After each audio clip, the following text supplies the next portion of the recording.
ഏവർക്കും children's help ഡെസ്കിലേക്ക് സ്വാഗതം. ദേശീയ ശാസ്ത്ര ദിനത്തെക്കുറിച്ചുള്ള ഒരു കൊച്ചു പ്രസംഗമാണ് ഇന്ന്. ബഹുമാനപ്പെട്ട അധ്യാപകരെ, എൻ്റെ പ്രിയ കൂട്ടുകാരെ, ഏവർക്കും നമസ്കാരം.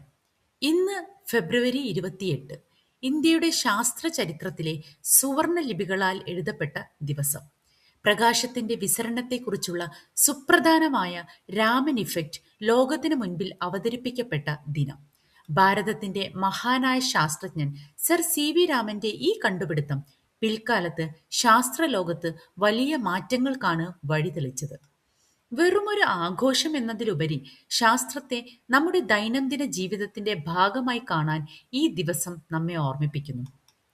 ശാസ്ത്രാവബോധം വളർത്തുന്നതിലൂടെ അന്ധവിശ്വാസങ്ങളെ ദൂരീകരിക്കാൻ നമുക്ക് സാധിക്കും. എന്തുകൊണ്ട്, എങ്ങനെ എന്ന ചോദ്യങ്ങളിൽ നിന്നാണ് എല്ലാ കണ്ടുപിടുത്തങ്ങളും തുടങ്ങുന്നത്. ആ ജിജ്ഞാസ നമ്മളിൽ എപ്പോഴും ഉണ്ടായിരിക്കണം. ഇന്നത്തെ കുട്ടികളായ നിങ്ങളാണ് നാളത്തെ ശാസ്ത്രജ്ഞർ. പുതിയ കാര്യങ്ങൾ പരീക്ഷിക്കാനും കണ്ടെത്താനുമുള്ള താല്പര്യം നമ്മൾ വളർത്തിയെടുക്കണം. ശാസ്ത്രം എന്നത് ലബോറട്ടറികളിൽ മാത്രം ഒതുങ്ങി നിൽക്കേണ്ട ഒന്നല്ല. അത് മനുഷ്യ നന്മയ്ക്കും പ്രകൃതി സംരക്ഷണത്തിനുമായി ഉപയോഗിക്കപ്പെടണം. കാലാവസ്ഥാ വ്യതിയാനം പോലുള്ള ആഗോള പ്രശ്നങ്ങൾക്ക് പരിഹാരം കാണാൻ ശാസ്ത്രത്തിന് മാത്രമേ സാധിക്കൂ.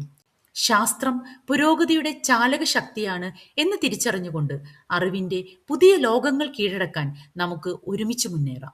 ഏവർക്കും ഹൃദയം നിറഞ്ഞ ശാസ്ത്രദിനാശംസകൾ നേരുന്നു. നന്ദി, നമസ്കാരം.